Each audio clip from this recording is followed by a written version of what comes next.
2 and 2, 1. This is as close as we can get to the base of the World Trade Center. You can see the firemen assembled here, the police officers, FBI agents, and you can see the two towers. A huge explosion now raining debris on all of us. We better get out of the way!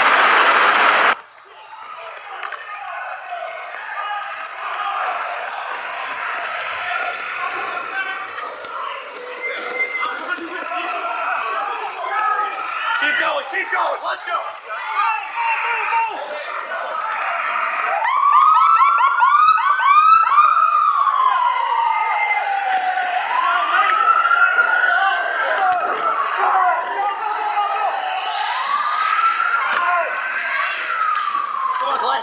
Come on, Glenn, you can do it, Kev.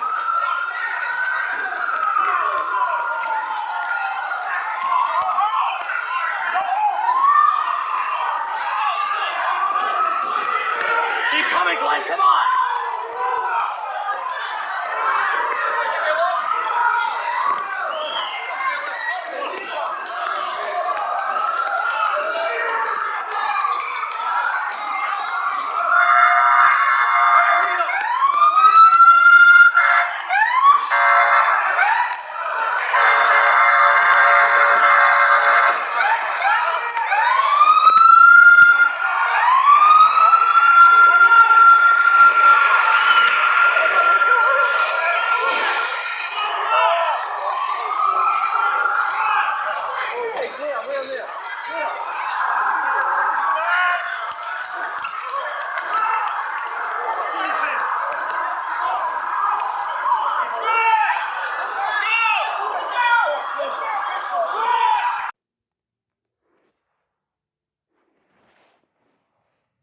Chad, and if you don't know, just say you don't know. Can you recall a situation where every airport in the country had been shut down? Absolutely not, except in wartime, of course, Aaron, and obviously this is not that. But with all the airports, as they were going down from west to east, we could see them, and then we could eventually see from New York, and then they canceled Boston, as we got the report that the first flight, or one of the possible hijack flights, did come out of Boston, and then it just started going down from there. But never, ever before have we ever seen all of the airports shut down like this, not this quickly. Chad, thank you. Stay on this for a while. We'll get back to you. We know that many people are just joining us. We want to get everyone on the same page before we move on. So one more time, let's go through the sequence of events. At about 8:45 Eastern Time, a plane crashed into the foremost of those towers that are the World Trade Center. That's Air Force One you see in Florida, the president on board. Obviously, extraordinary security around the plane before the president got on, and the president is heading back to Washington. A short time ago, the president made a statement. He said, "Terrorism against our nation will not stand. The government will hunt down those responsible." Mr. Bush said today, "We've had a national tragedy. 2 planes have crashed into the World Trade Center in an apparent terrorist attack on the country." And we also have a report now that it was a plane that crashed into the Pentagon, and we have a large fire at the Pentagon. The Pentagon is being evacuated as we speak now. The White House has been evacuated as well. CNN's John King joins us on the phone. John. Aaron, I'm standing in Lafayette Park directly across from the White House, perhaps about 200 yards from the White House residence itself. The Secret Service has pushed most people all the way back to the other side of the park, trying to avoid having that done to me at the moment.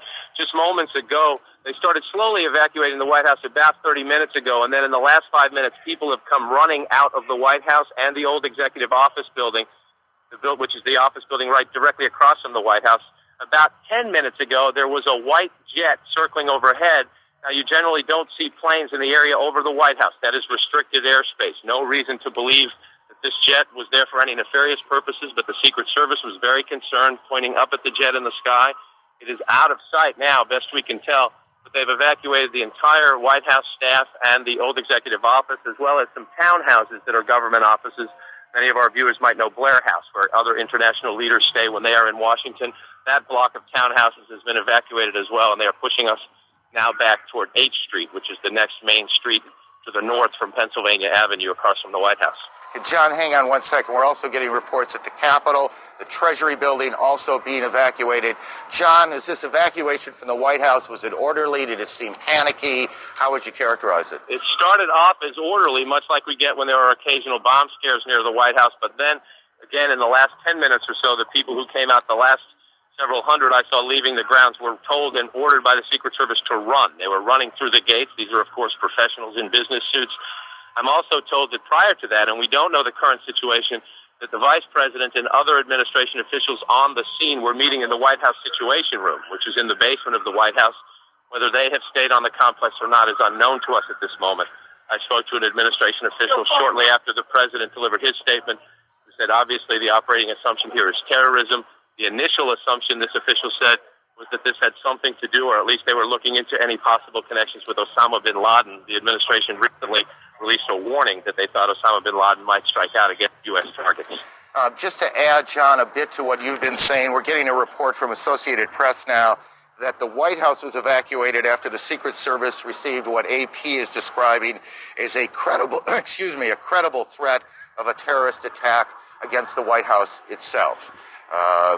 And I expect you'll be checking that out. We'll try and confirm that, but that's what AP is reporting right now. Again, this all began about an hour and 15 minutes ago here in Lower Manhattan when the first of two planes crashed in to the first of the two towers behind me at the World Trade Center, and you can see the smoke billowing out of the front tower now. And then about a half an hour later, just as emergency crews were converging on the scene, as eyewitnesses were gathering on the street corners, a second plane drove in too, and you can see that plane coming around the building right now in this tape, and there you can see the hit as it comes through what looked to me, at least, and this is the first time I've seen that tape, come through the back side of the tower. I guess that would be the south side of the tower, and then the smoke and flame coming out the front side. Again, that was about a half hour after the first attack, which was at about 8:45.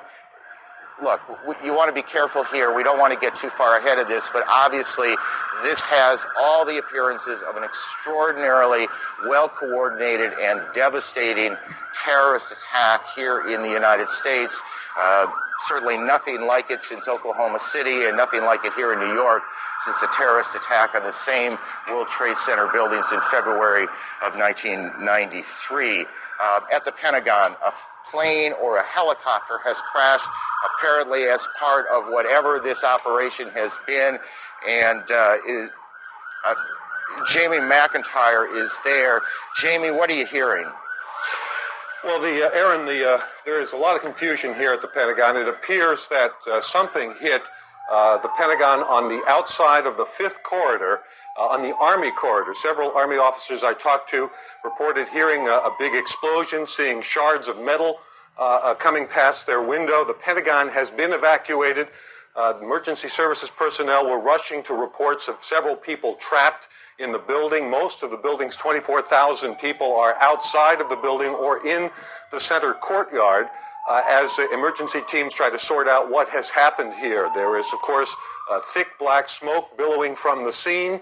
There's a lot of confusion. The Defense Protective Service, which is the police force here in the Pentagon, has been urging people to get out of the building and move away from the scene so they can handle the emergency situation.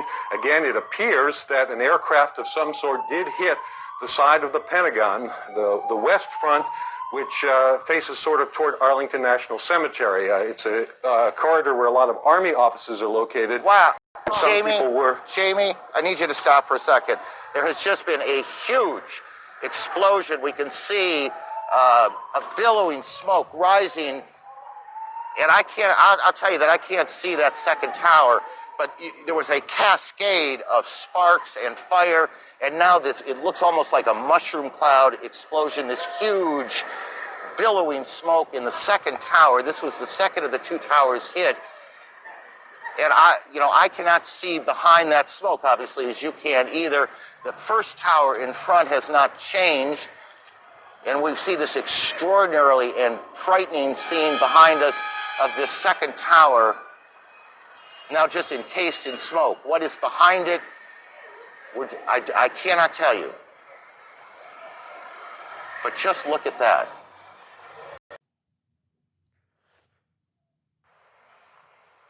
Good evening. Today, our fellow citizens, our way of life, our very freedom came under attack in a series of deliberate and deadly terrorist acts. The victims were in airplanes or in their offices, secretaries, businessmen and women, military and federal workers, moms and dads, friends and neighbors. Thousands of lives were suddenly ended by evil, despicable acts of terror. The pictures of airplanes flying into buildings, fires burning, huge structures collapsing, have filled us with disbelief, terrible sadness, and a quiet, unyielding anger. These acts of mass murder were intended to frighten our nation into chaos and retreat. But they have failed. Our country is strong. A great people has been moved to defend a great nation. Terrorist attacks can shake the foundations of our biggest buildings, but they cannot touch the foundation of America. These acts shattered steel, but they cannot dent the steel of American resolve. America was targeted for attack because we're the brightest beacon for freedom and opportunity in the world, and no one will keep that light from shining. Today, our nation saw evil, the very worst of human nature, and we responded